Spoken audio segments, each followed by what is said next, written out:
All right, at this time, I'm going to call the May meeting of the Champaign-Urbana Mass Transit District Board to order. It's Wednesday, May 25th, 2022. I've got 3 o'clock. At this time, I'll ask all members and everyone in the room to please silence pull out your electronic devices and make sure they're silenced. If the clerk would call the roll, please. Barnes. Here. Chaplin. Here. Delgado. Here. Fasella. Present. Hannon. Here. Nudo. Here. Dial. Here. Quorum is present. Thank you. At this time, I'll ask for a review of the agenda for today's meeting. Ask for a motion second. So moved. Second. It's been moved and seconded to approve the agenda for today's meeting. All in favor, please say aye. Aye. Opposed? That motion carries. Any participation from the audience? Any electronic communications or anything from the clerk? No. Thank you. Our next item is approval of our minutes from the annexation meeting held April 18th, 2022 at Stone Creek in Urbana. Motion and a second on that. So moved. Second. It's been moved and seconded to approve the minutes from the annexation public hearing from Stone Creek, April 18th, 2022. All in favor? Aye. Opposed? That motion carries. Our second item is annexation public hearing at Legends of Champaign in April 20th of 2022. Again, a motion. Would move that we approve the minutes. Second? Second. It's been moved and seconded to approve the minutes from the annexation public hearing at Legends of Champaign, April 20th, 2022. All in favor? Opposed? That motion carries. And finally, minutes from our open session board meeting, April 27th, 2022. I move we approve them as distributed. Seconded. It's been moved and seconded to approve the board meeting minutes from open session, April 27th, 2022. All in favor? Aye. Opposed? That motion carries. Our next item is communications. That will be ridership goals and related marketing initiatives. All right, thank you.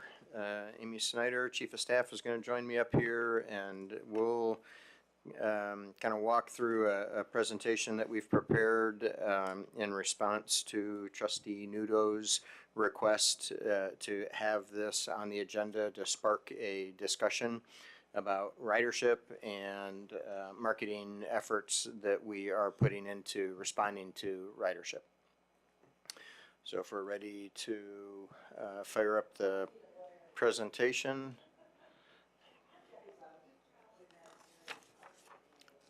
There we go. All right, we can move on to the next screen. So one of the things that we started off with, there we go, sorry. One of the things that we started off with was reaching out to the American Public Transportation Association to get a feel for what the status of ridership numbers was nationwide as a result of the pandemic. And so this was an update that they published on national ridership levels just about a month ago. And the quote, we are just pointing out that the national ridership has come back to just slightly over 60% of what we were nationally pre-pandemic. So, and that's that's going up to March of 2022, so just a month and a half ago. So some key takeaways from the APTA information is that, you know, we don't know what's going on. We don't know what's going to be happening with the pandemic. This wasn't in the APTA study, but as Amy said to me earlier today, we didn't know that Champaign County was going to be a hot zone, a high caution zone again with the pandemic. And so, you know, our landscape just keeps changing day to day. So we have a sharp increase in COVID cases countywide. We have had an increase in COVID cases within our employee base again. Not as high as it was in December and January, but it is starting to rise. And then we have just the changes that the pandemic has engendered with the workforce. More people are working from home. My wife works for the University of Illinois, and their department is allowing employees to work up to 2 days a week from home. Just, I mean, as far as we can tell from this point forward. And so that's not ridership that we're going to be able to recover on those days. And so we are bobbing and weaving, but we also are trying to not get out in front of our skis, so to speak, because the landscape is continuing to change on such a regular basis. We are trying to keep our finger on where we are without getting too far ahead. So the next page shows a chart with the national public transit ridership. So that's that 60% that was mentioned for March of 2022 in that first APTA quote. And then the next slide shows a breakout of bus and rail. And so you can see the average between the two is just around 60%, but that bus ridership is doing better than rail ridership nationally. It is possible you start to see a little dip there. The bigger cities, which is where rail is, that they are obviously denser urbanized areas, and so they have a heightened awareness of being in spaces with a large number of people and that kind of thing. And so rail just in general is struggling, recovering a little more than what the bus side of public transit is doing. And I would just add too really quickly, the report details that rail also tends to be more commuter focused, and those commuters tend to have jobs that are shifting to virtual or some combination, and so that also contributes to rail's slower return than bus, which is more of our essential workforce. Yeah, thank you, Amy. And also just to note, so in this similar time period when the national trend was 65%, we were at about 70%. Carl, I think Bruce has got a question. Okay, yes. The first chart, it looks to me like the 60% is misleading. All right, it's 60%, but if you graph that chart, it looks like a continuous growth. Then through the pandemic, 60% looks like it's just about right. I am sorry, I had a hard time hearing that. Let me turn this off, I think. Are you looking at the bottom of page 2? Yes. That picture. Bottom of page 4. Page If you 4. extend the historic growth, It says 2 and 4 on the page. The bottom of that page is starting at 19% of the pre-pandemic amount. Our copies say 2 and 4. Gotcha. Sorry. Okay, I'm starting to get caught up. Bruce, can I get that again? I see. Good point. Okay, well, thank you, Phil, for clarifying for us. Okay, let's see. So we are on the timeline of pandemic and service. I'm going to hand this over to Amy, which is going to be a surprise to her, to kind of walk through these next 3 slides that just lay out the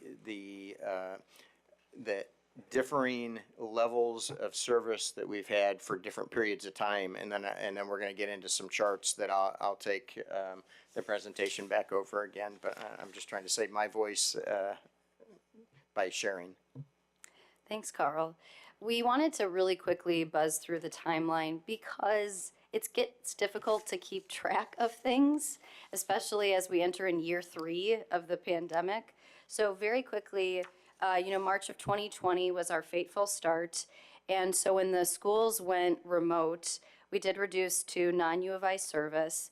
And let me just pause to say, part of the reason we wanted to share this timeline with you is when you start to look at ridership numbers and revenue service hours in the upcoming slides, this will kind of help to jog your memory about, okay, how much service was MTD putting out and what was the context of the pandemic. So then we went into the 2020 service, regularly scheduled. When the fall of 2020, campus community schools came back, we were still remote learning. So we operated about 77% of our scheduled service. If we move into calendar year 2021, in conversations with the university as well as with what the schools were doing, we basically operated, again, 78% of full service. Summer of 2021 happened. We went back to what's our scheduled reduced service for the summer. And then the fall of 2021, we gallantly wanted to restore full service, and we went with a daily service cut model, which maybe you'll remember our operations director, Jay, and I presented to you when that gallant model did not work for our employees. It didn't work for our customers because we were doing day-to-day service cuts, and it was just too difficult for people to keep up. So we less because of COVID, more because of workforce shortage. On October 4th, we instituted long-term until further notice cuts, which brought us to about 86% of our full service. So still more than we provided in 2020, but still a reduction. 2022, the year we're in now, or so I'm told, this past academic semester, we've been running about 84% of our service. And of course, at this point, the community has been affected as well as campus. So as we go into the summer, we have unfortunately not been able to go back to our scheduled summer service that we did in 2021 and 2020. We've had to keep those community service cuts, which we receive regular complaints about, and we're very empathetic and want to restore, but we're just still not quite in that place.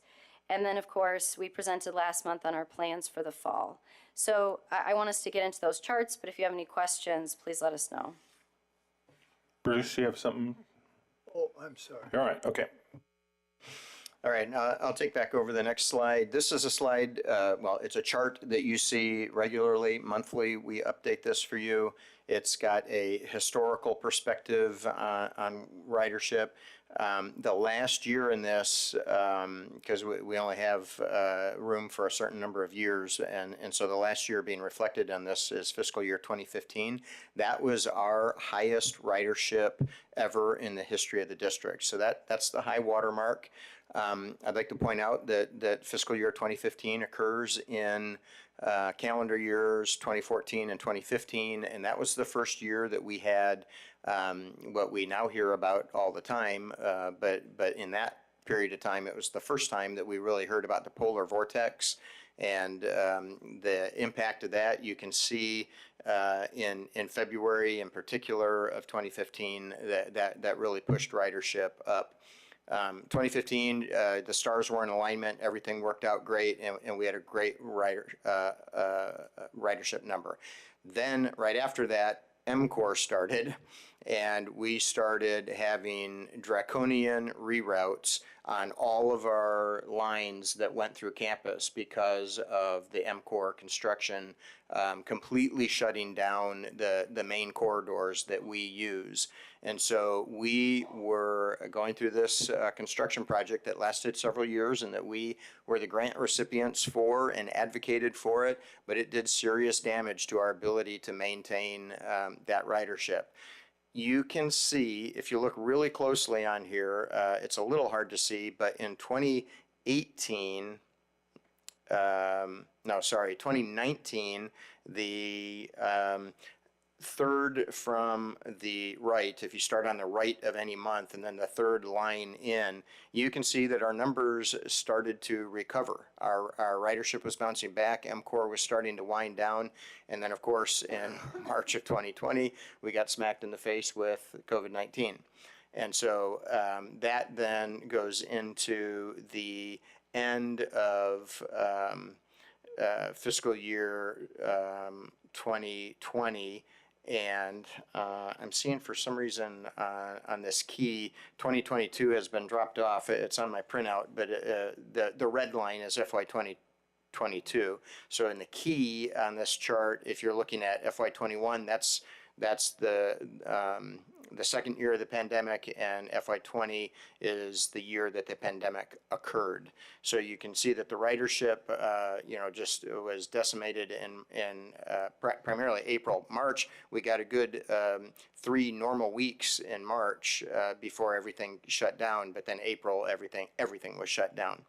And so just pointing out a couple of things on this chart. One, even through the pandemic, if you look at the trend of the ridership, if it's a roller coaster track throughout a fiscal year, even through the pandemic, our ridership trend kind of retained the overall trending that we have always seen in the past. Which is interesting to me because I'm going to show you in a couple of slides that the majority of the cuts that we saw were on campus routes. So students, faculty, and staff, nobody was coming onto campus. The bread and butter of our ridership throughout the pandemic were community rides. But on the whole, that kind of followed the same, it was flattened a little bit, but it generally followed the same trend. Then, focusing on the red lines, I just want to point out that we are seeing significant recovery over that pandemic FY 2020 and then the full pandemic, the partial pandemic FY 2020 and the full pandemic FY 2021. And so if we can move on to the next slide, this will spreads out what we're looking at from ridership. So this is from July of 2018 calendar to April of 2022 calendar, and so you can see when the pandemic hits and then where this year's service year started.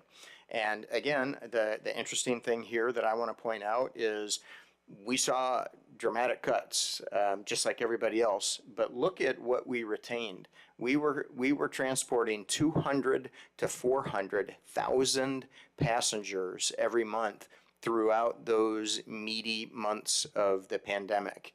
And that almost entirely was made up of community riders. There just was very little activity on campus during that period. So that's significant. And then if we move on to the next one, it takes the same time period, and now we're looking at revenue hours of service that we're putting on the street. Just a quick reminder, every bus that's on the street for an hour is an hour in of itself. So if we have 100 buses out on the street over a single hour's period of time, that's 100 hours of service hours. So this is looking at the revenue or service hours that we provided over that period of time, and you can see what we're looking at during COVID. I'm sorry I don't have this as a part of the graphic, but I want to point out that from April of 20 to December of 20, this is referring back to the slides that Amy was going over with the timeline, that we were offering 77% of our regular service level. From December of 20 to May of 21, we were at 78%. And then May of 21 to August of 21, we were essentially at our full service level, but that was the full summer service level. And then in August of 21 and October of 21, that is the period of time that I call the noble experiment that failed. And that's when we were trying to offer the full level of service, but we were making those daily cuts because of absences, primarily that we were seeing with the onset of the Delta variant at that time. And so then in October of 21 to now, that is effectively where we're seeing 86% of our service level. So that's to the right of the service year line. That's when we just instituted that service cut level.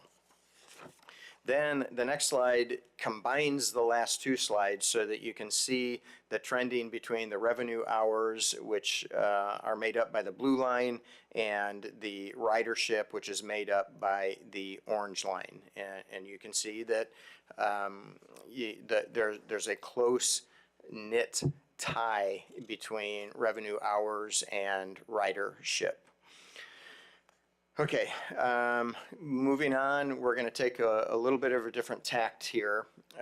And so I'm going to give you just a little bit of a reminder. We sell annual passes. We sell several different kinds of passes, but we sell them in physical format. So you can come here to Illinois Terminal and get an ID card, a picture ID. That is a physical card that you can use as your pass to show the driver. Or we have an app that we contract with that people can use on their smartphone, and that's called Token Transit. What we're showing you here on this slide is relative only to Token Transit because we have all kinds of data that we can get from people using an app versus showing an ID card on the bus where we have no idea, the driver isn't keeping track of who that person is. But Token Transit, whenever that pass is activated to show a driver, that is a ping to the Token Transit database, and that allows us to get a view of a portion of our pass usage. Sorry? Yeah, I'll get to that. So what you're seeing here are the number of sales during the period of time, and I think this is, if not the very beginning, it's really close to the beginning of when we started using Token Transit. I can't read this in front of me. It's too... May 2018. May 2018. Okay, so the beginning of us using that app, and you can see the growth line of the use of Token Transit, and then of course the pandemic hit and we stopped collecting fares and we went fare free, and so the Token Transit use purchases, just like the purchases of our physical IDs, stopped, and that stop continued until August of 2021. So just this past August when we started selling again, and you can see, boom, there's a big spike in August of 2021 when we start selling again. So some significant things about this. You can see that we are selling, no, we are not quite selling as many passes as we were pre-pandemic, which totally tracks with the amount of ridership that we have overall and the number of revenue hours that we are putting out on the street. But significantly, the annual passes, because we reduced the price from $84 to $60, the annual pass sales are up 300% over the pre-pandemic levels. So that's significant. Alan? Yeah, an annual pass translates into how many rides do you think? It's unlimited, and so so we don't, I'll repeat the question so in case people couldn't hear it. You were asking how many rides does a single annual pass generally translate into? So I do have a slide coming up that will show you relative to Token Transit how that works out. But I can't tell you with the physical cards. We literally have no way of tracking that. So we have no data. But with Token Transit, we do have we have access to more data. So I've got a slide coming up that will break that down for you.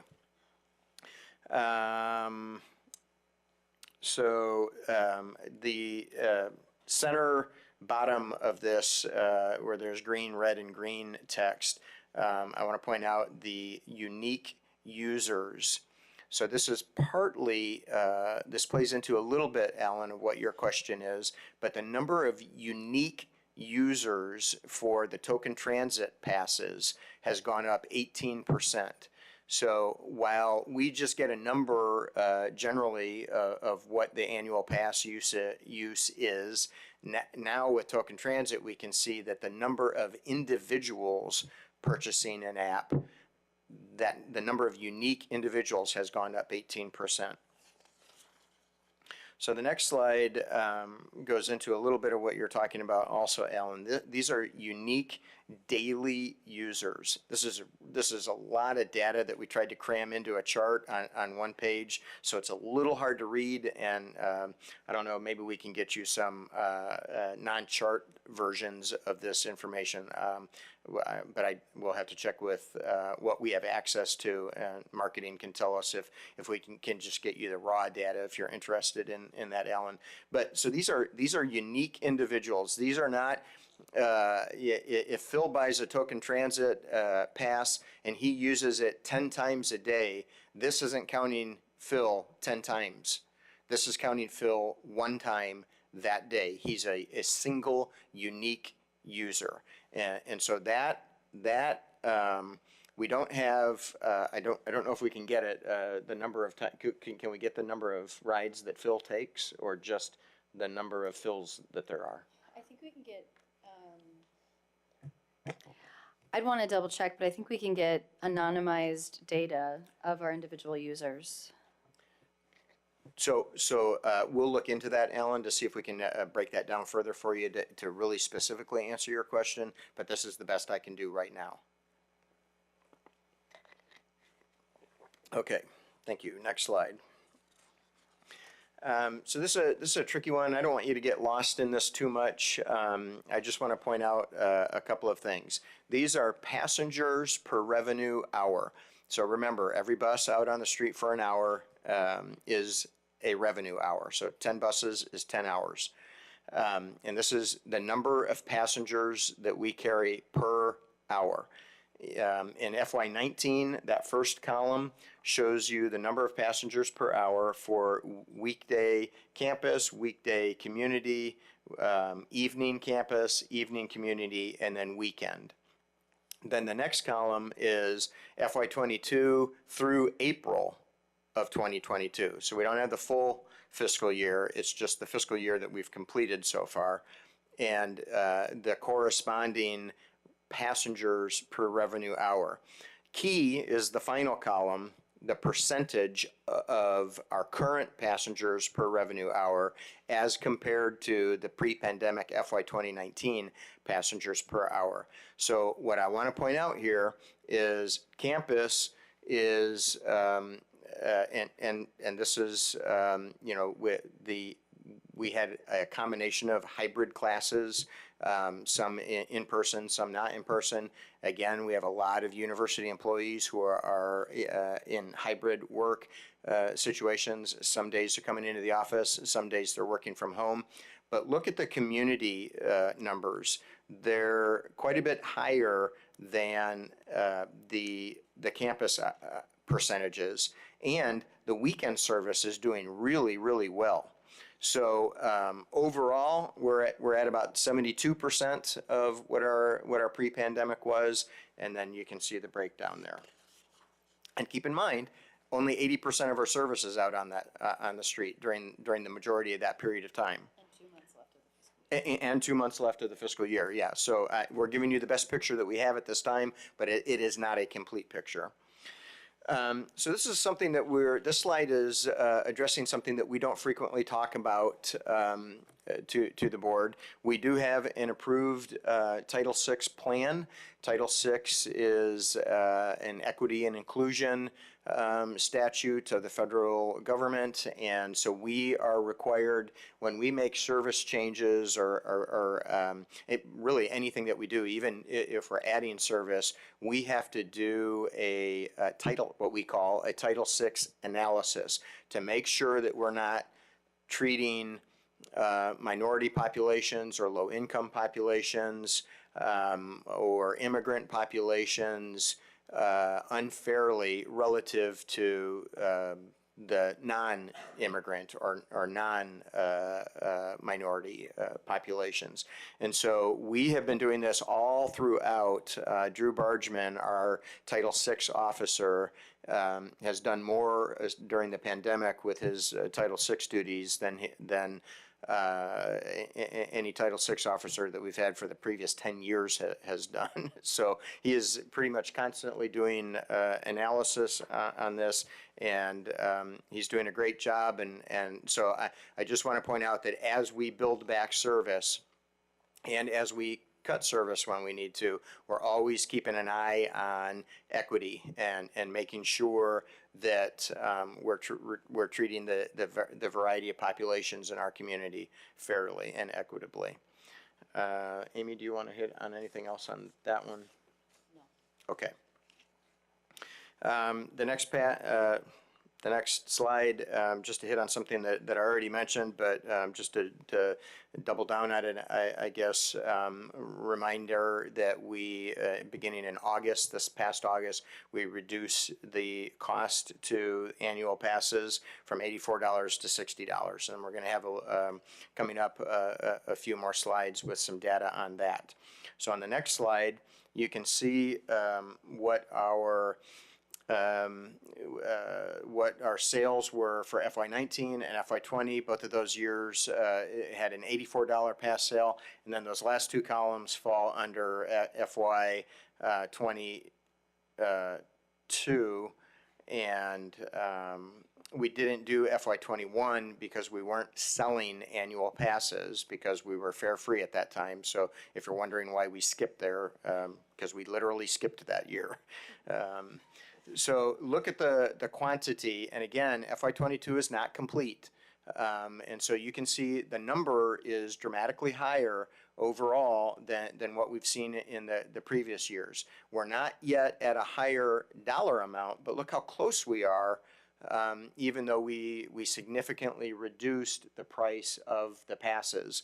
And so this is a positive trend. As we get another year under our belt and another year under our belt, if we retain this pass sale amount, I think we're going to see dramatic improvements in the amount of revenue that we see coming in through the pass sales. Carl, Bruce, Yes. do you have a question? Yeah, just that this data shows that this is just 2 points on the pass price. And it looks like you could adjust it. You could set it up here where you've got 1 point is the $84 and it turned up so much revenue. The next point was 60 and it showed there's a relationship in there that may show you that there's still a better pricing for your pass, an optimal pricing. Absolutely. I think that We need we don't have enough data here yet to make that determination. But as we collect data, we certainly I think it would be safe to presume that as the price goes down, the sales the number of sales would go up. The question, we've got a couple of things. We, at some time there, at some point, and maybe this is what you're asking about, and I don't know the answer to it yet, but at some point we'll cross a threshold of diminishing return where we may sell them like gangbusters, but they're so cheap, our revenue never hits the revenue level that we were at before. We priced it at $60 because we showed from previous iterations of having the pass at $60 and $72. So we have old data. We were able to show that we actually increased revenue because we had such dramatic increase in pass sales that it benefited everybody. At some point, there's going to be a point of diminishing return. The other thing is, and this is a little more ethereal or squishy, but you want what we're selling to have value. And we don't want to underprice it so much that it diminishes the value of that purchase.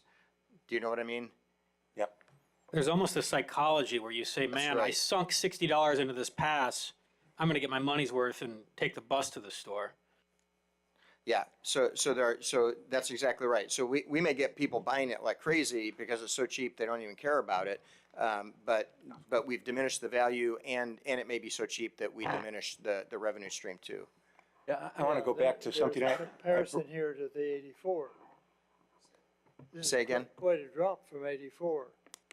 If you were to drop it from 60 to 55, you might not get that big a difference just because it doesn't seem to be that much of a change. Yeah, that's right, Bruce. And all I'm saying is I think we can evaluate that again down the road, but we don't yet have enough data under our belt to do that. But I think that's a fair point. Yep.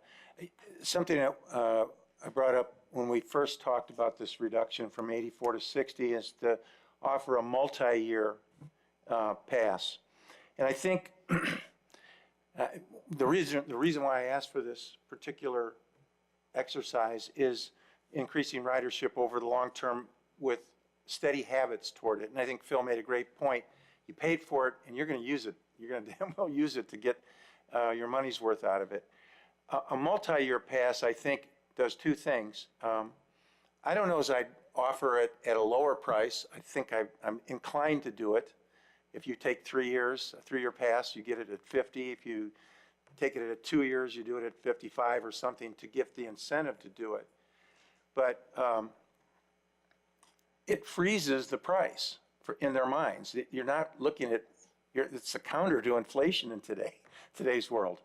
And I think that's what we're trying to offer.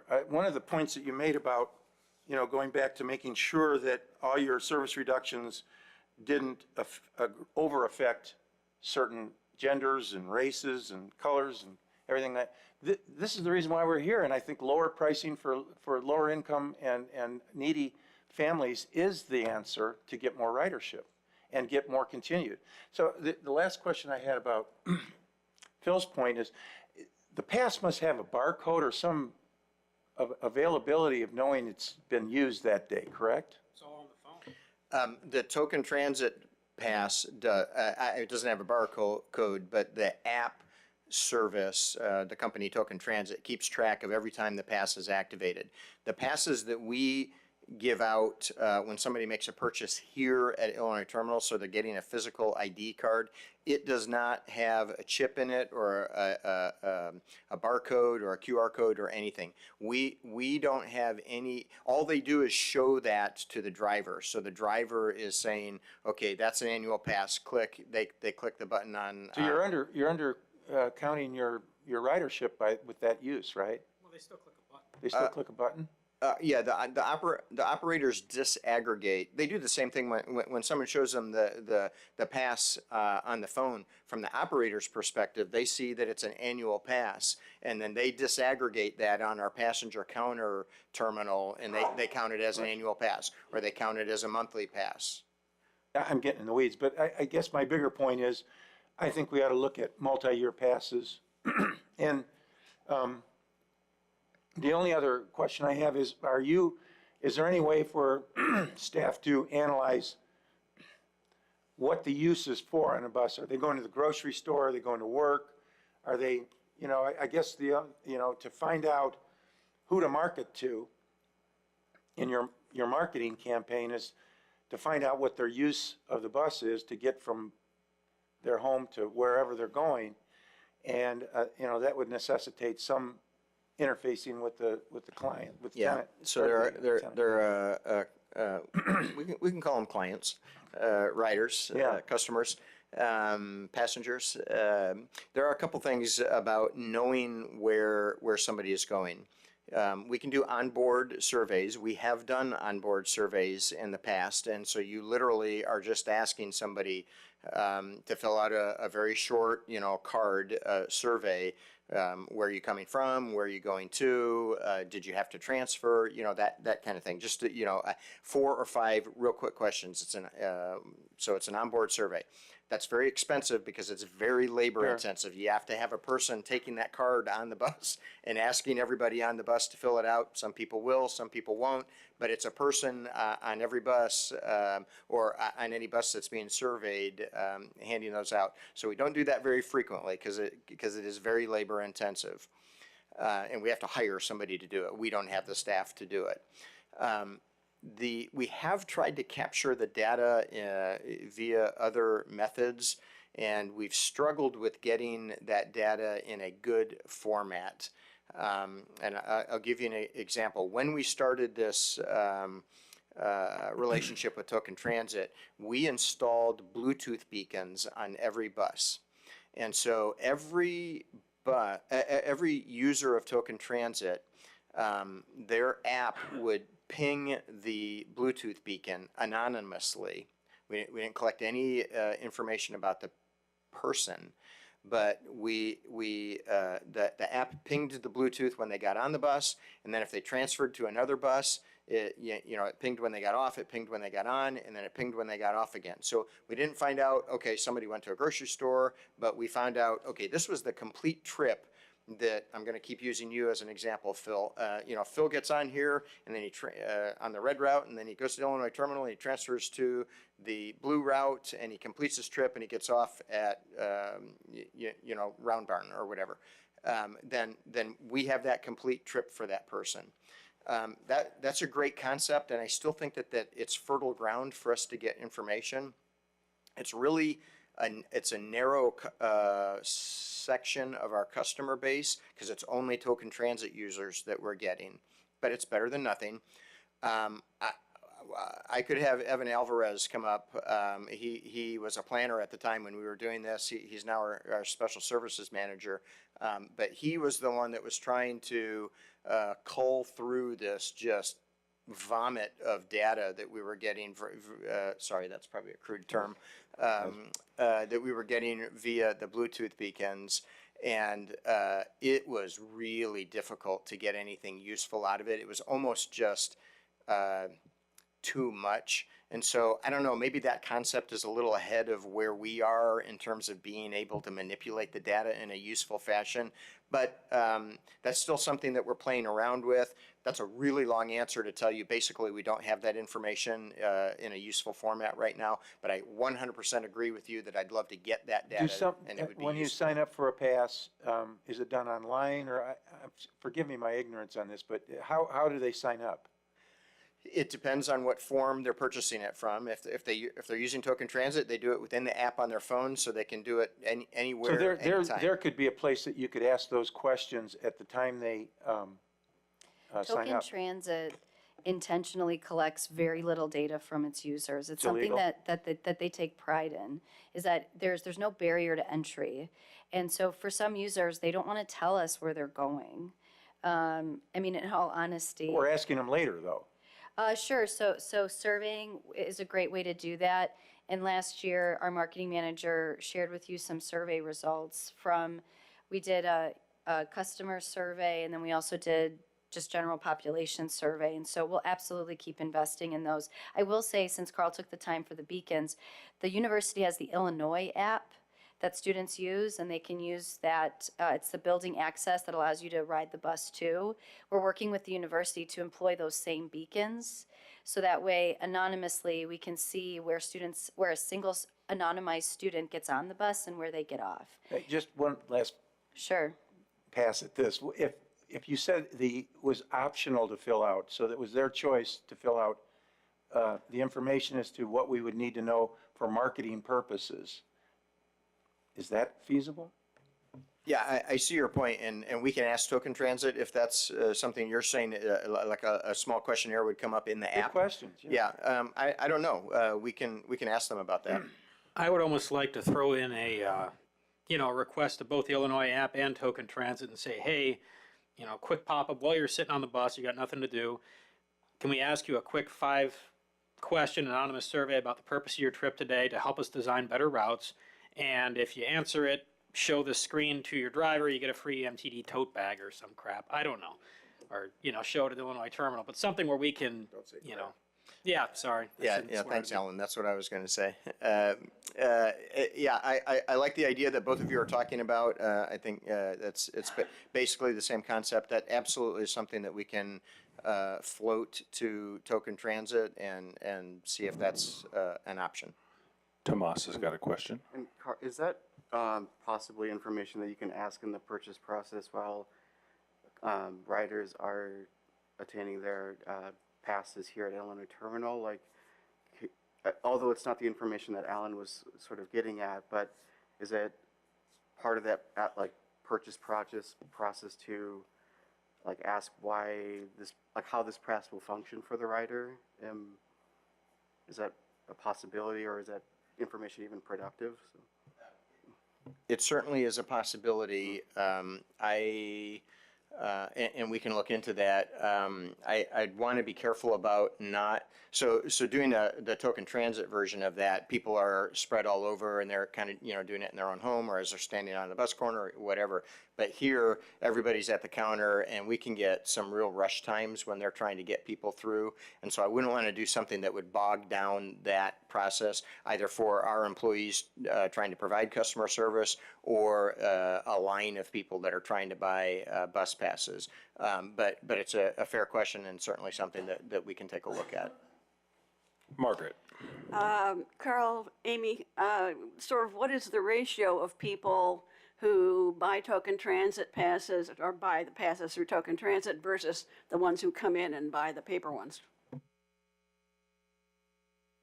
guess I'm wondering, are there more people who go, electronic, or are there more people who walk into the terminal? You could probably tell by the way we looked at each other that neither of us know the answer to that off the top of our head.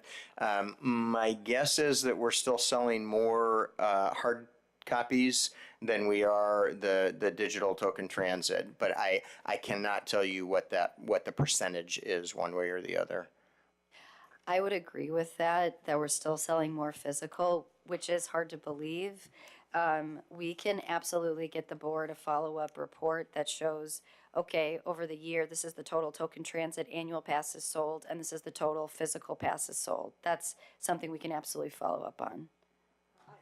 I don't think it's terribly urgent. I was just curious.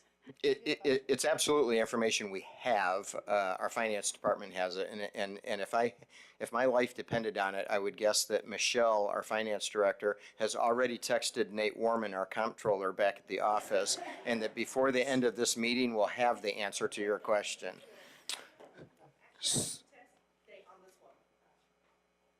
So, to put Sorry, just real quick, sorry. Yeah. I didn't have to take text date this time. I do have a little graph that I put together when I put some of these sales informations together, and I'll just describe it to you. The token transit pie is a smaller piece than the other types of method of payment by far. So I'd say a good 75% are not token transit. Thank you. Okay. To put a little button on this portion of your presentation, so some of us, Margaret and I, for instance, who have been here a little bit longer, I think passes probably when we started on the board were in the 212 something? 235. Okay, so we've come a long way in reducing the cost to our customer already. And that, I think we found out at that time that when the price went down, the sales went up, and that's what we talked about at that time was we're going to see, our revenue is going to remain the same or maybe increase simply by making this a better value, and people are going to see that it's a better value and they're going to take it up, where we had a lot of customers maybe that were even buying monthly passes and spending more money because they couldn't afford to come up with $235 all at once to buy an annual pass, so they were just buying a pass every month, and it was ending up, we were probably making more revenue, but we were making it harder on our end user, basically. Is that how you recall that?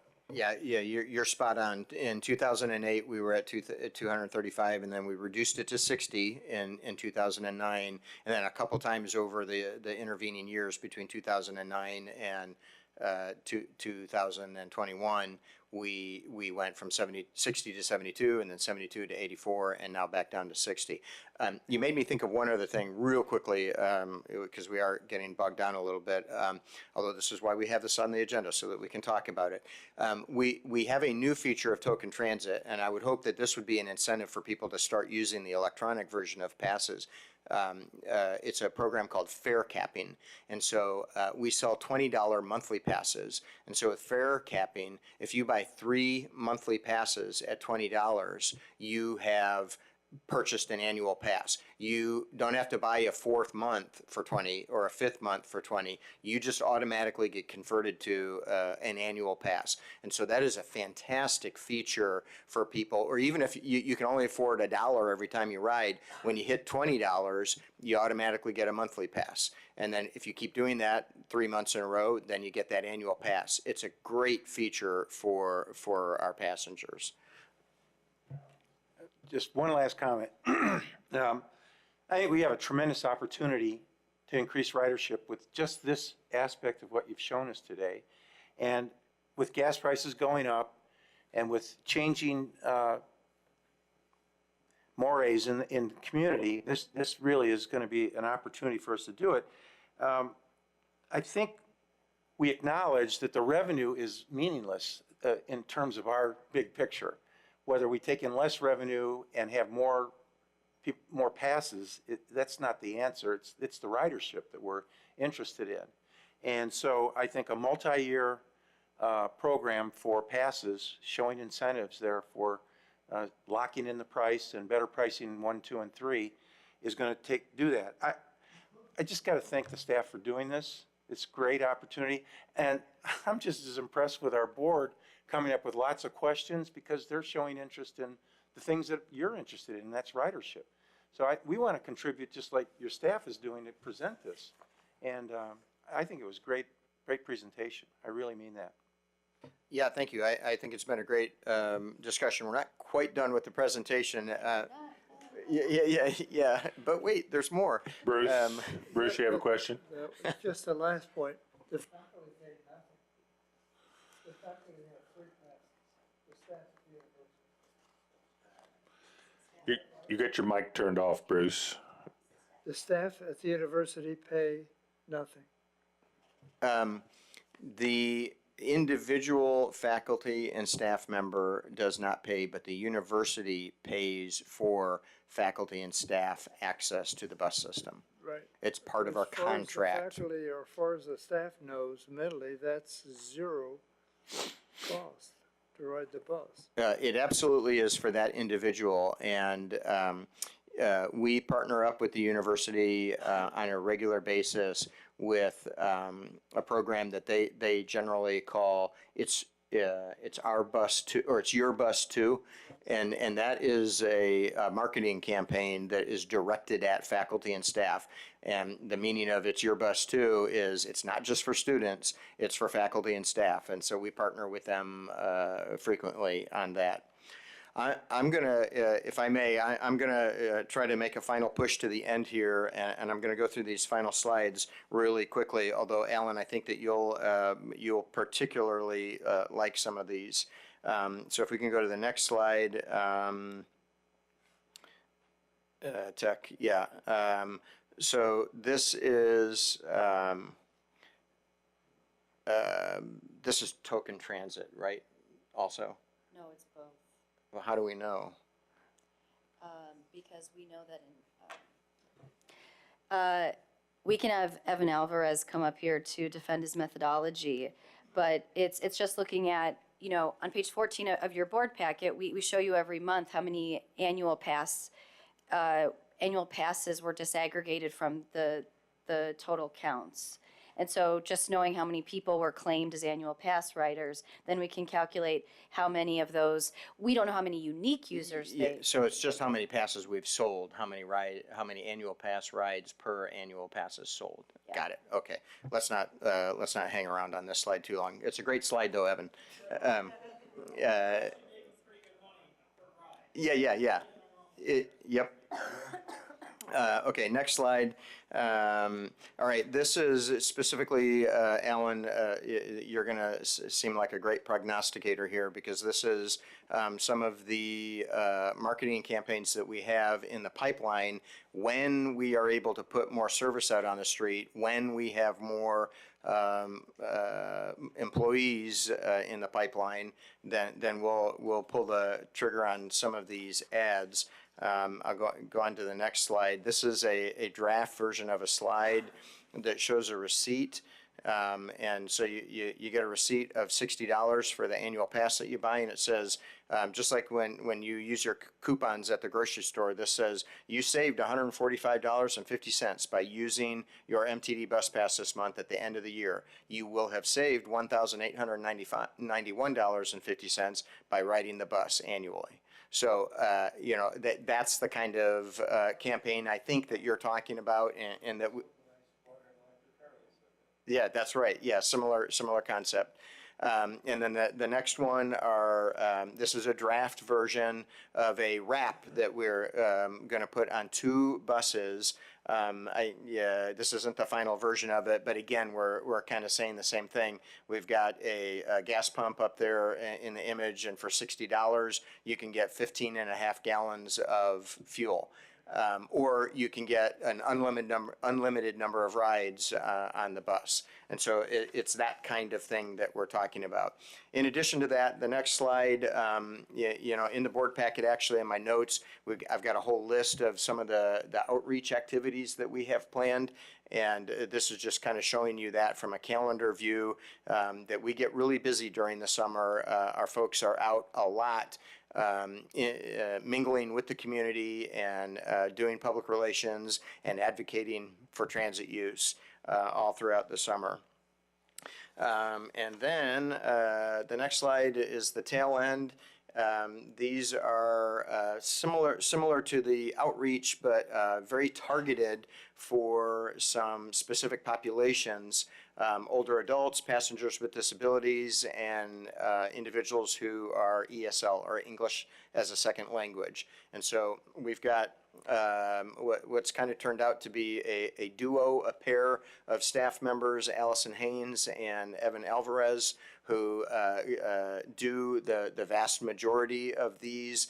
They're travel training types of activities, or they go out and meet with a group that has English as a second language, and they just do a deep dive on, this is how you use the system, this is how you read a schedule book, this is how you load wheelchairs, all that kind of information. And so they've developed a program that the two of them oversee that has been really well received and effective. They do a fantastic job. And that is the end of that presentation. Of course, we can take any more questions. Anything from any of the board just to wrap this up? It's very good, very informative. Thank you, Al, for inspiring that presentation. All right.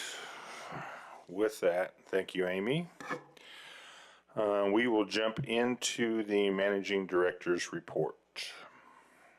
All right, I am going to go through this super quickly since we've been here so long already. This report is reporting on April statistics. There were 813,000 rides in April of 22.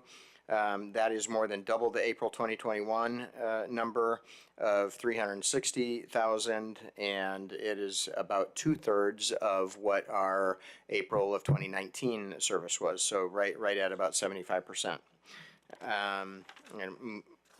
Let's see. I think the next chart. Can you show me, Tech? I think that's the April ridership by year. Yeah. So here's just a visual. You've got the last 4 years just of ridership in April 2019, pre-pandemic, 2020, first full month of the pandemic, 2021, we start seeing some recovery, and then 2022, we're getting back to about 75%. Next slide, the monthly operating revenue for April 2022 was 57.4% above April of 2021. And the year-to-date operating revenue was 66.3% above FY 2021. The operating expenses for April were 0.5% above April of 2021, and the year-to-date operating expenses were 8.3% above 2021. The year-to-date operating revenues were $348,937 above budget, while the operating expenses were $5,034,594 below budget. And then for those of you who have a paper copy of the report in front of you, you can see some of my additional notes, and then just to reiterate that third item has a list of a lot of the outreach that Autumn, Evan, and Allison have put together. In addition to just a final note that didn't make it into this report, I want to update you on where we are with the hydrogen production station and the solar array. Phil, you are regularly asking about that final piece of switchgear. It has been delivered and it has been set on the concrete. We haven't plugged it in yet, though. Here's why. We're having a slight problem with the hydrogen production station where we're getting moisture in the hydrogen.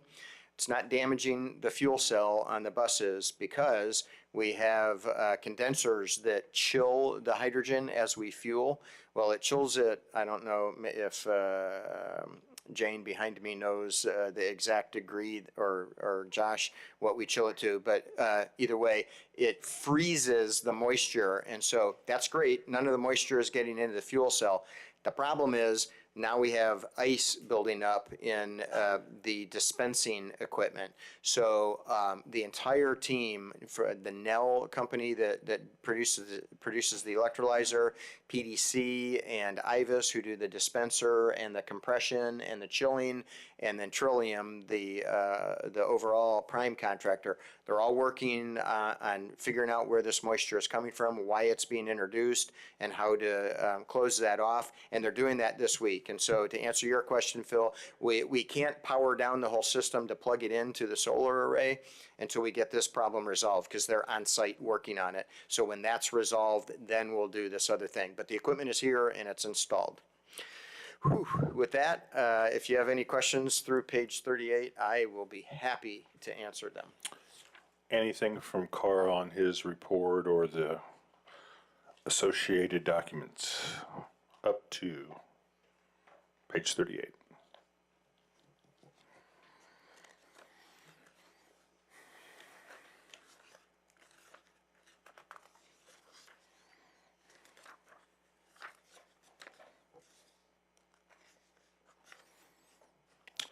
Seeing none, we will move on to our fiscal year 2023 draft budget.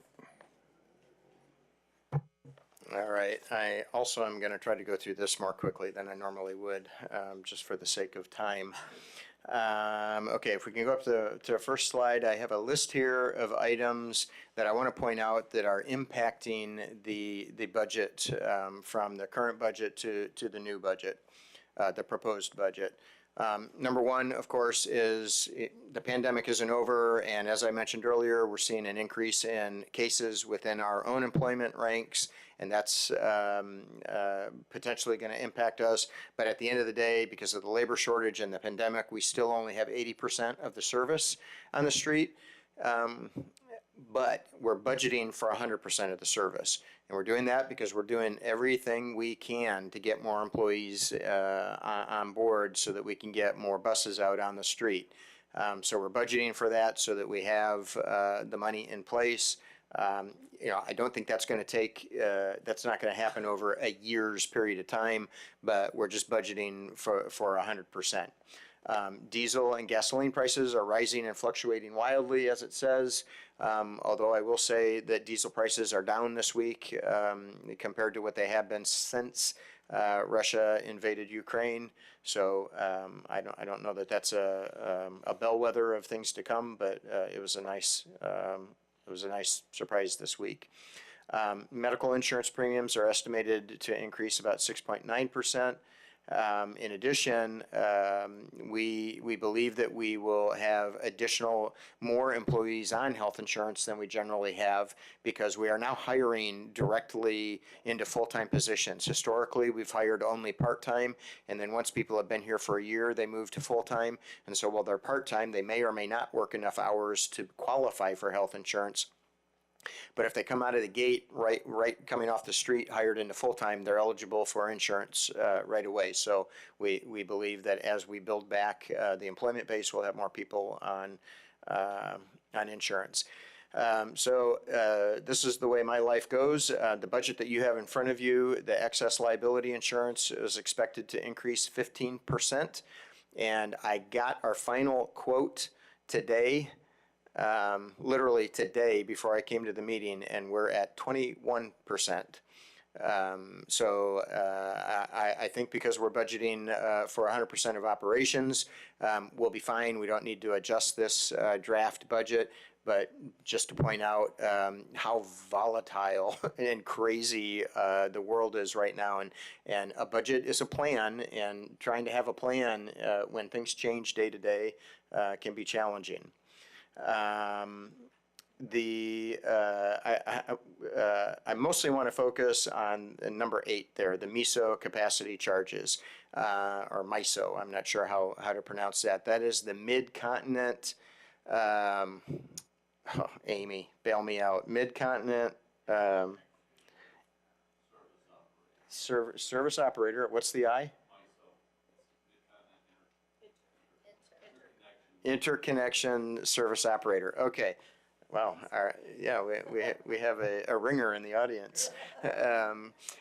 So we are going to see potentially rolling blackouts this summer in our community, and also we will be seeing additional capacity charges on all of our utility bills, at residential and commercial.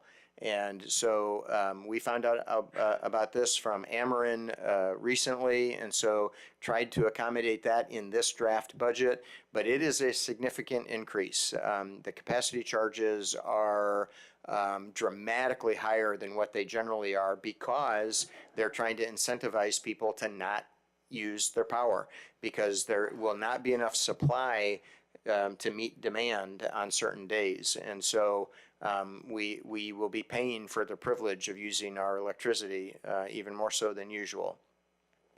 And so then just the final point on there, the capital budget is quite large this year. We're not expecting to use all of that money. In fact, some of it we absolutely won't. We know that we won't use it. It's in the budget so that we can initiate contracts for these projects, even though the projects won't be completed. For instance, the yards is in here. The Illinois terminal expansion is in here, and that construction work isn't going to be done this fiscal year, but we hope to be able to contract for that work, so it's being budgeted. So I just want to point out that it looks larger than it really will be. Okay, moving on to the next slide. This is a quick rundown. I want to point out the line item that says operating expenses, $45.9 million in our current budget, $49.7.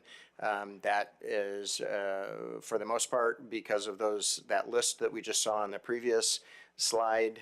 And we can move on to the next slide.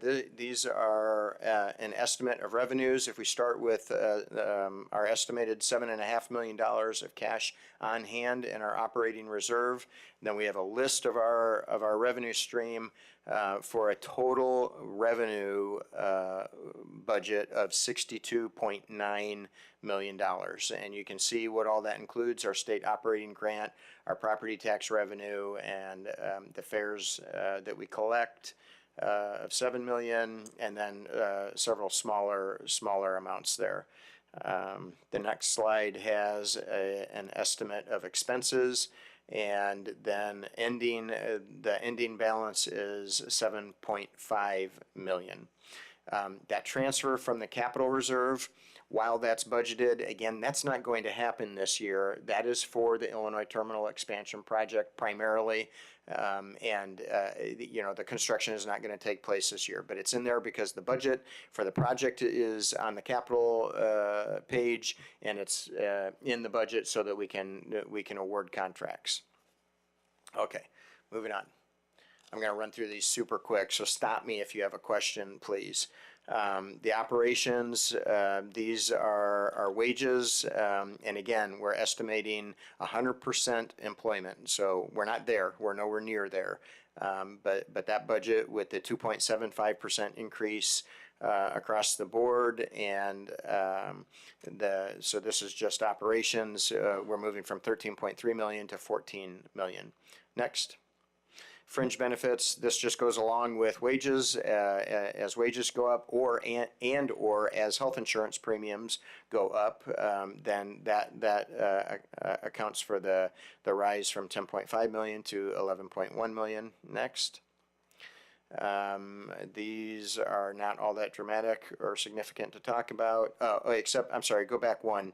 The fuel, this is our largest fuel cost because this is for our revenue service. And so you can see we're going from 2 million to 2.75 million. That is just to accommodate the wildly fluctuating fuel costs. But keep in mind, we're at 80% of our service level. We're not at 100%. So we're not going, I mean, even if the costs were as dramatically bad as what I have budgeted here, we're not going to spend that much because we don't have 100% of our service out on the street. So just to point that out. Okay, next. So the question was, what's the cost of hydrogen production? And the answer, Bruce, is I don't know yet. I also want the answer to that question, and our consulting firm is working on that, but we don't have the solar array hooked up yet. So even if I could tell you today what our cost of production is going to be, hopefully in this time next month, that will be less because we should be on the solar array. But I don't have that. I don't have an answer to that yet. But I also have been asking that same question. Okay, so operations budget. Operations budget 27.7 million to 29.8 million, and then we can move on to maintenance.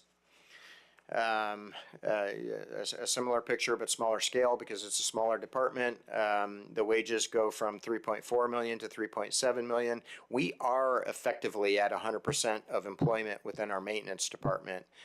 We technically have a technician position open, but it's filled by 2 interns from the Parkland diesel program, and so the position is filled and we're paying those interns a smaller rate, but we aren't actively trying to fill that position. Next, fringe benefits. Again, that reflects the 2.75% increase in wages. Next, there's a slight increase there for fuel because our service vehicles use, depending on the vehicle, gasoline or diesel. That makes up a large amount of that change. Next. And then so the overall departmental budget for maintenance, 9.4 million to 9.6 million. The next budget is general administration. Wages go from 2 million to 2.2 million. Fringe benefits from 893 to 991. Next. Again, I'm sorry I'm going through this so quickly. Please stop me and ask questions if you have any. So the public knows we have already, I have had conversations with all of the board members about this, so they have a familiarity with it. Let's see, next. And so the total general administration expenses, this does not reflect the change in insurance costs that I just saw, but overall the budget will be able to accommodate it. But for administration, we have an increase from 7.3 to 8.2 million. Next is our small but mighty Illinois terminal. Small staff, but they accomplish a lot here. Wages 610,000 to 797,000. As the board knows, we have been making deliberate attempts to make appropriate adjustments to wages at Illinois Terminal and kind of right size those to what they should be. And so we have an attendant raise in the fringe benefits as well. Next. So the overall Illinois Terminal budget, 1.3 million to 1.6 million. Okay, the next one we don't need to spend much time on. These are ineligible expenses. They're expenses, they're mostly fixed expenses that we have that are not transportation related. So when we have to do a repair to Illinois Terminal for a tenant, that's not a transportation expense, so it's not eligible for our operating assistance grant. It is a legitimate expense, it's just not an eligible expense for the state grant. Next.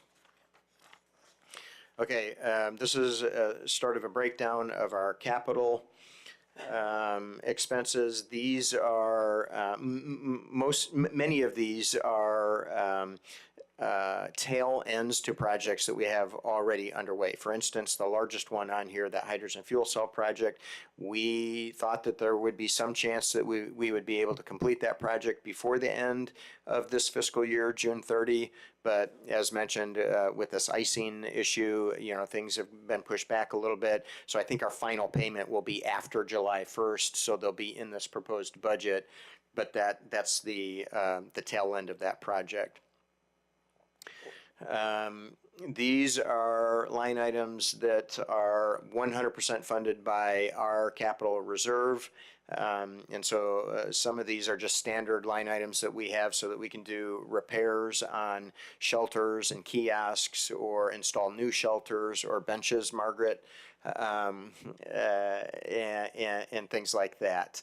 And then just a couple of really small projects in there that we actually have underway, but we won't be paying for until after July 1st. Next.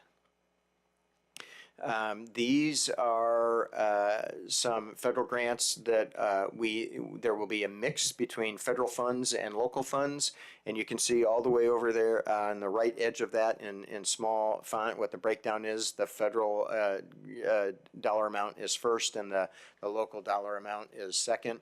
But this is where I want to point out that, as a, for instance, the Illinois terminal expansion is here. None of the construction work will be done this year. We are hopeful that we'll be doing architectural and engineering work, so we will begin awarding contracts out of this line item, and maybe before the end of the fiscal year we would be able to go out to bid and award a contract for a prime contractor, but maybe not too, depending on how quickly we can move with the design work. But it's budgeted and very unlikely to be spent. And then I think there's one other slide. Back up. Oh, go back one I sec. have one question on that. Yes. So your first line item is the buses, which says 85-25. That's either 80-20 or 75-25. Which is it? Yeah, that actually should be, I believe, 85-15. Is that right? Okay. All right. That was not Jane's fault. That's a typo on my part. Okay. So I just wanted to make sure good which catch, way. Brad. I wanted to make sure which way that was. Okay. Yeah, absolutely. It's just a math test for you, and you passed. So yes, 85-15. All right. These are a variety of projects that we had planned that were going to be several years out, but we are using COVID relief funding to obligate the funds for these projects now, so that as staff has time to initiate these projects, then we will have the funding in place to do that. But this entire list is for American Recovery Plan funds, or commonly referred to as ARPA funding. Next. And final, this is the state grant that we were awarded for expanding the solar array on top of our maintenance facility, unrelated to the hydrogen project. It's only for use that the energy produced will be used in the building, in the maintenance building. And so that's a 100% state funded project. And we hope to start working on that in the relatively near future. Okay, yet again another whirlwind. I apologize for that, and I'll take any questions that you have. Questions for Carl on this? As Carl mentioned, I think everybody's probably had a chance to look at this, but I'd encourage you, as you maybe review this document later, if you got any questions, don't hesitate to shoot Carl an email, and I'm sure he'll share with the board. And I'm sorry, I should have mentioned that this is now published on our website, so it's available for public viewing and public comment as well. We'll have a public hearing at the beginning of our June board meeting before you take this up for approval. Very good. Okay, seeing no questions, we're going to move into our action items, and the first one is the adoption of Ordinance 22-3, authorizing the issuance of capital facilities notes. I see Michelle's moved to the front, so we will wait for her presentation. Michelle. I'm Michelle Wright. I'm the finance director, and the error that we just fixed on the budget. I checked the 85% to make sure that was the right amount on federal. Never even thought about the allocations not adding up. So my blame there too. Moving on to the issue at hand, though, our line of credits. We have two line of credits. One is a $10 million tax exempt line of credit, and the other is a $6 million revolving line of credit. And they both expire here, mature here at the end of the year, July 1st. And so our proposal here is to renew both of those for 1 year. When we went into these line of credit agreements with Prospect Bank, we went into a 3-year agreement for the revolving line. And with COVID and all the things we have going on, we're just extending it this 1 year with the intention of next year going out for bids again for 3 years.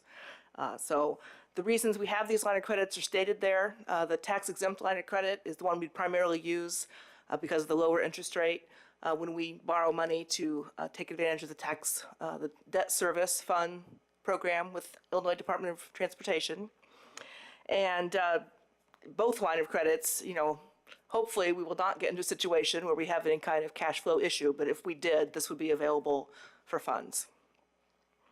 Any questions about the details, the interest rates and all that's listed there?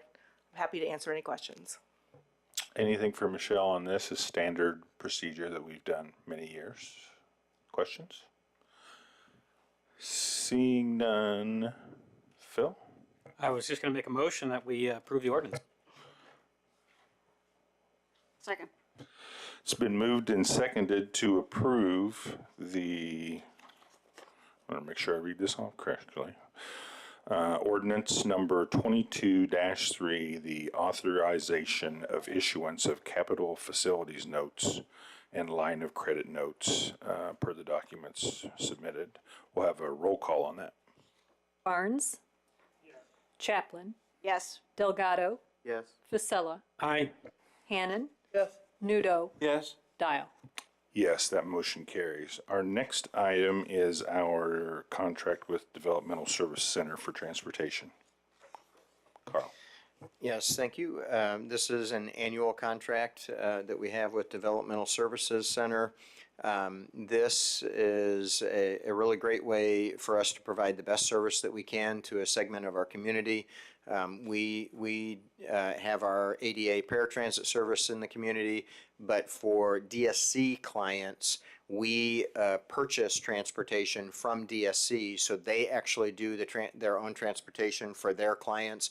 They know their clients and they know their needs, and so it allows their clients to receive a higher level of service than they would be able to get if we were directly operating the service to them, because we don't know them and we have a larger group of employees who would be providing that service. So it's a higher level of service that they get from DSC, and so we use our state operating grant to fund that purchase transportation.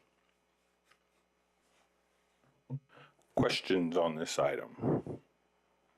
Seeing none, a motion and a second, please. Seconded. It's been moved and seconded to approve our annual contract with Developmental Services Center as noted in the documents. This can be a voice vote. All in favor? Aye. Opposed? That motion carries. Our next item is the contract for our managing director. I think, Alan, are you doing an intro for this? You weren't planning on it? First of all, I have to sincerely apologize for missing the critical closed session meeting on this. I have to also thank Dick for all of the meetings that we've had numerous meetings, phone conversations, working with the city legal staff, working with Carl over a number of different meetings, and I believe we've crafted a contract that is befitting Carl's stature in his community of MTD directors. And although it doesn't put him anywhere near the top of what the salary schedule shows comparable directors with similar riderships and employees, I believe it's one that we can be proud of, and I know that he's happy about. And I'm not sure, I know that Dick made a great presentation of the contents of it, so I don't know as I need to make any comments. Any board members have any comments or questions on the contract proposal? Phil? I feel like I should say something just because people are going to bring this up to me. I think a lot of constituents would expect me to go out against this. Ideologically, I don't think that the federal or state government have any business being in the transportation, industry. I think this should be a purely local agency if it exists at all. And I think a lot of people know that I have some pretty libertarian ideals about this sort of thing. In an ideal world, there'd be no FDA, there'd be no state operating grant, and a lot of this would be scaled down. But by us going out and dismantling what is a pretty effective driver of, local employment and everything that's mostly funded with grant money, we wouldn't change the system. We would just screw over Champaign-Urbana and our constituents. So, we have to make sure that if the system exists the way it is, we're bringing in grants and we're operating this thing and doing things like the terminal, where I'm sure there's a better way to spend $19 million, but that's not an option we have. We either get these grant funds or we don't get them and somebody else gets them. So, as long as the system exists, we need Carl around. He's very good at running this organization. Ms. Sullivan just got a job in Colorado, we're about to hear. The fact is there are other transit agencies that have better climates and more exciting places to live that want our staff. I'm sure Carl, if he didn't have a family here and ties to the community and enjoy working here, he could get a job tomorrow somewhere else. So we have to make sure, as long as we want to keep this thing running, and I think we'd be foolish not to, we have to make sure he's well compensated. So, despite maybe ideological feelings I have against the idea of having a massive transit agency, this is a very effective organization that in our current political climate serves our constituents well. And I think we need to make sure Carl's taken care of so he continues to manage it. So I'll be voting for this. Thank you. Any additional comments from the board on this item? Seeing none, I'll ask for a motion and a second on the new contract for the managing director. I move we approve the contract. It's been moved and seconded to approve a contract for the managing director running basically in content for 10 years. I feel like due to the support and the respect and confidence that we have in our managing director, we're going to make this a roll call vote. Clerk? Barnes, Yes. Chaplin, Yes. Delgado, Yes. Fisella, Yes. Hannon, Yes, Nudo, Yes. Dial. Yes, that motion carries unanimously. Congratulations on your contract, Carl. Thank you for your service. We certainly appreciate it. At this time, we'll move on to our next item, which is our contract with the Champaign County Area Rural Transit System, or CCARTS. Thank you for the contract, and I think Evan Alvarez, nope, just Evan, I saw Amy floating around in the back too. So Evan will be giving the presentation on this. Yes, thank you. So anyone who's been on the board for more than a year or so would remember we did something like this last year. This is the IGA for the agreement between MTD and Champaign County. Champaign County owns CCARTS, the Champaign County Area Rural Transit System, and they contract with MTD to operate it. This would be extending that agreement by an additional year. Questions on this item? No changes generally in the contract or numbers, We structure's the same. So part of that, because MTD works providing both the service for CCARTS, but CCARTS also utilizes MTD's maintenance facilities. Sure. We did make some adjustments to how the hourly cost of maintenance service is calculated. Okay. So that went from roughly $47 an hour to roughly $62. And we are charging 100% of that 62 rather than the 47, which was the 35% of the total cost. But that is the only change that's happened. Okay, thank you. Additional questions on this item? Seeing this motion made, Seconded. it's been moved and seconded to approve the intergovernmental agreement with Champaign County Rural Area Transit System. All in favor? Opposed? That motion carries. Our next item is a fall protection contract. And for this one, Josh Sure. Beerbaum, our Maintenance maintenance director, will be coming up.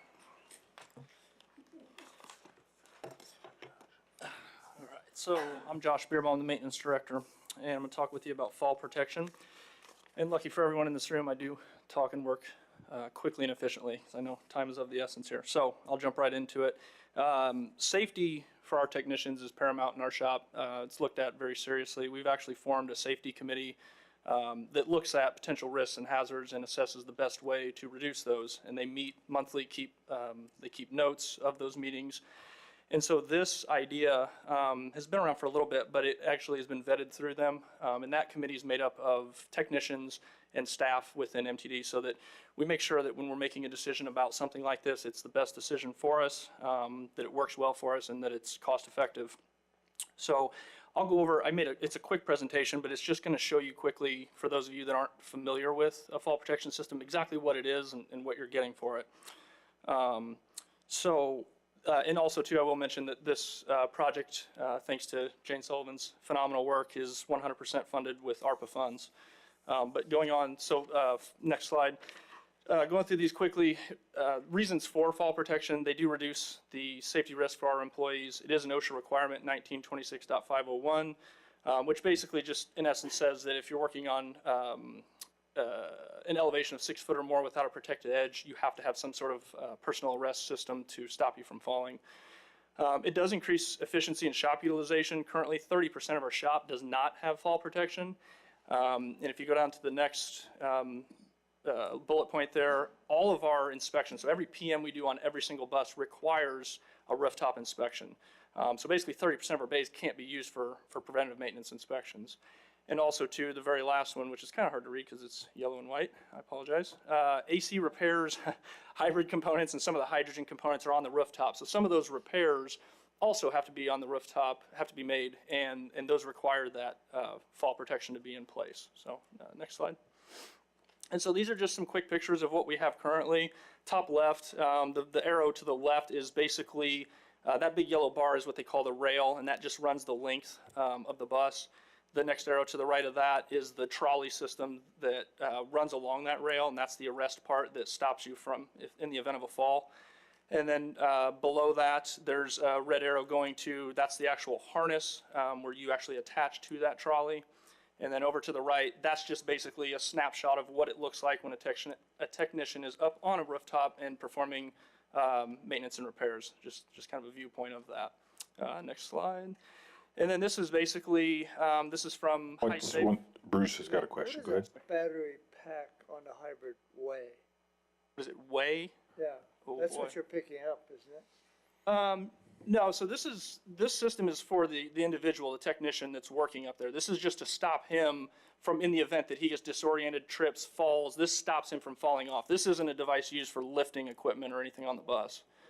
And the technician also is not lifting a battery. It's a large rack of I don't know, like 50 batteries in a rack. They're very heavy. I don't know what the weight is, but they're very, very heavy. More than any one person can lift. Yeah. So. I think they're all encompassed in one. Yeah, so if we were replacing it, yes, that is accurate. But yeah, this is personal protective equipment. So this is just for the person up there working. This isn't for the bus itself. This real quick, this just shows you the parts of the fall protection system. There's the overhead rails, which were those yellow rails that you saw. There's the trolleys that go along there. It comes with 6, so it's designed for 2 technicians to be up there at the same time. And then there's 6 of the 25-foot self-retracting lifelines that attach to the technician. Then there's the 35-foot tag lines to pull it over to you to hook up, and then there's the body harness, which is not included in the pricing. So that's just a quick kind of synopsis of all the parts. And then I think one more, and then that's this here again. Sorry for the yellow. These are just the 3 companies to obtain quotes, and at the top there is High Safe. They came in the cheapest at $58,351. And HiSafe is actually who put in the last system, or the current systems that we have in 2017. So the great thing behind that is they already know our building. They know, they have a lot of the drawings and engineering set up to do this, and our technicians are already trained on how the system works. So there's no training curve or anything like that. So thankfully they came in the cheapest, and they're going to be the most efficient for the job. I think that's everything unless there's questions. Questions on this item? Margaret? So these are in addition to the ones we already have.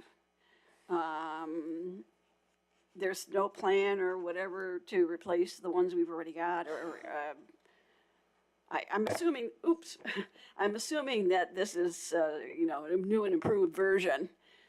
Can we still get along okay with the old ones? Yeah, so in 2017, we have a total of 10 bays that we work out of for PMs and repairs and maintenance. 7 bays are already outfitted with it. That's what you guys approved and did in 2017. There's 3 bays that don't have anything. So we're just adding to those 3 bays. So now all 10 bays, regardless of where you pull into the shop, you can utilize every single bay. So those 7 that we already have are still functional and will remain functional for some time. I guess my question is mirrors Margaret's. The systems that are in place right now, it says, I think in their presentation, that there are recent and upcoming changes in the fall protection. So the system that existing system, we're anticipating not making any changes to that in the near future. Right? No. So these systems are pretty much basically compatible and same company, same equipment. Same company, even So this. not a lot of additional retraining or anything for staff. No, it's essentially the same. Okay. And the engineer that came out to work with us on it is the same one that came out in 2017. So he Sure. already has everything. Can we go back to your presentation? I want to look at a picture that you had on there.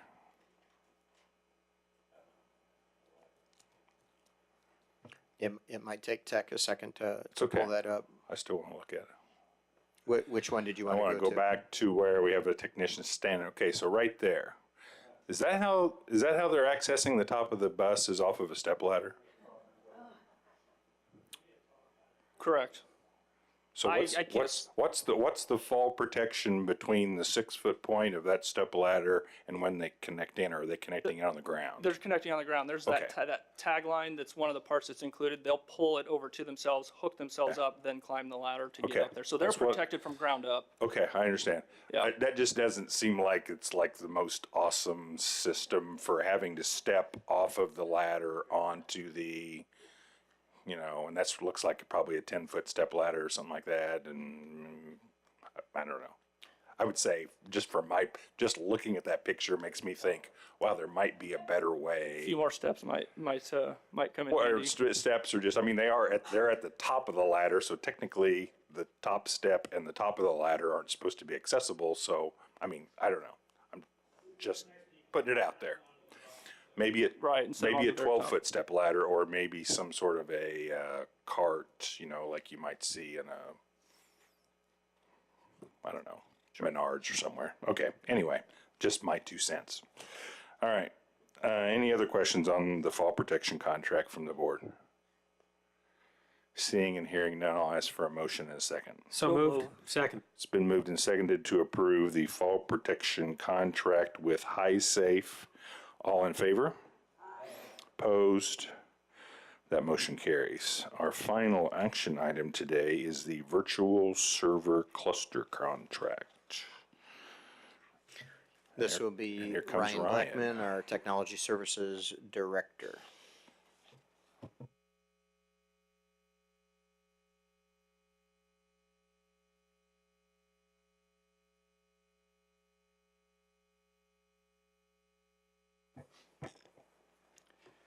Good afternoon. I'm Ryan Blackman, Technology Services Director. MTD hosts most of our technology servers locally in-house at our administrative office. Most of those servers are what are called virtual servers, which is a way that we can leverage less server hardware to provide more logical servers. So MTD, to run all of our operations, uses roughly 60 servers.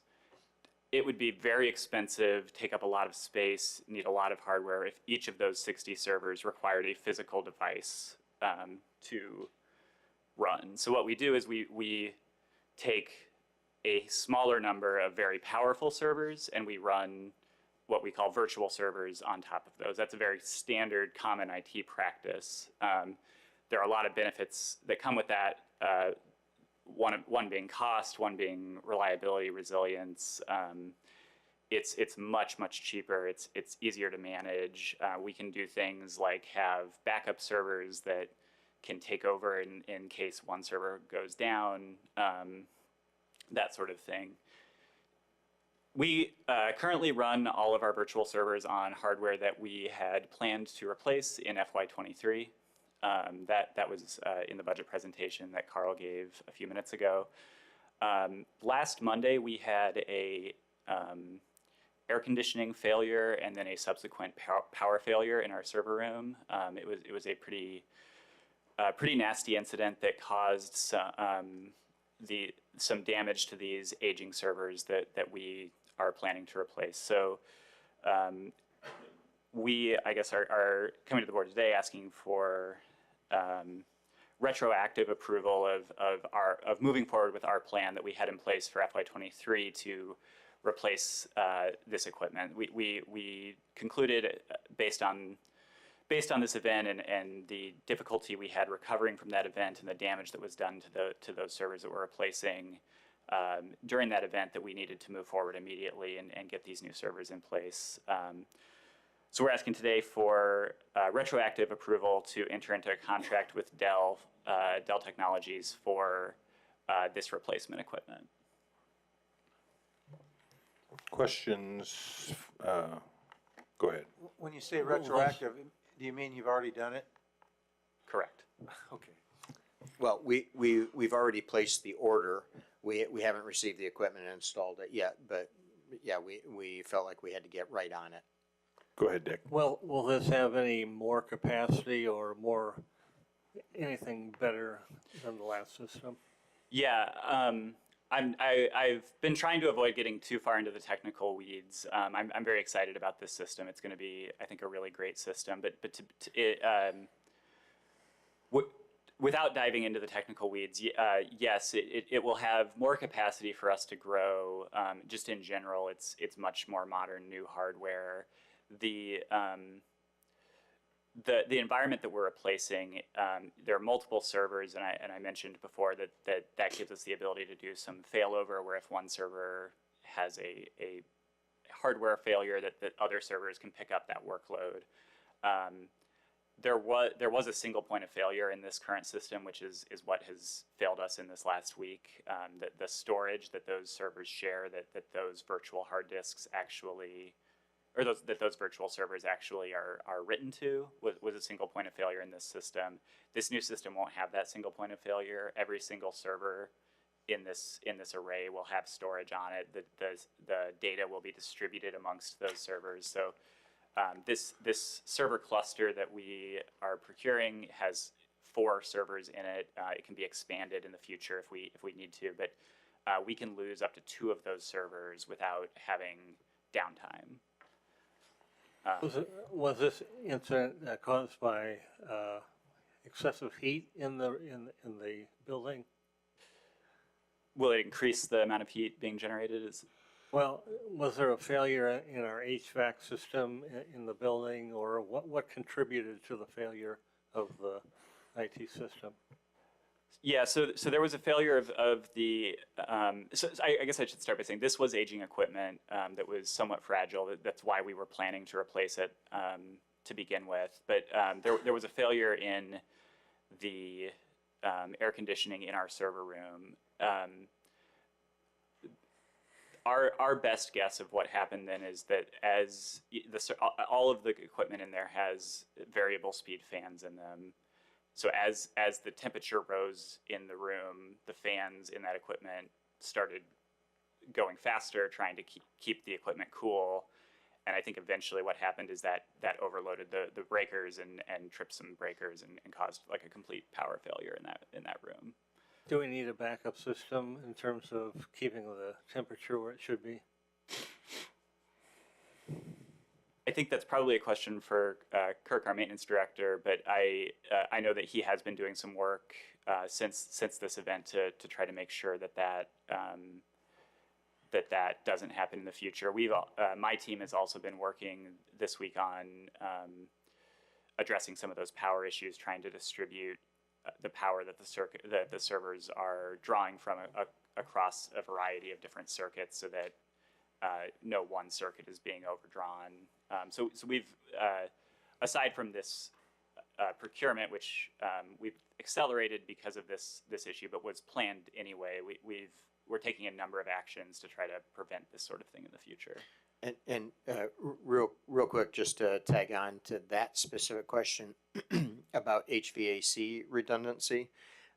Keep in mind, this is in our main facility, which is I don't even know, a 60-year-old building now at this point. And so doing a significant amount of redundancy in that server room is not going to be a quick and easy project. Possible, but not quick and easy. Ryan and I have been talking about, as we start doing design work for expanding Illinois Terminal, that's the perfect time to build a new, state-of-the-art server room that would have appropriate redundancies built in as we expand this facility, and we have a new facility to design from scratch. So that's kind of a loose plan right now. That would require moving the majority of our equipment here. So it's not easy either, but we could at least design from the ground up what would be appropriate. Al. No, you answered you made the point I was going to make. Okay, anything else in your presentation, Ryan? Unless you have other questions.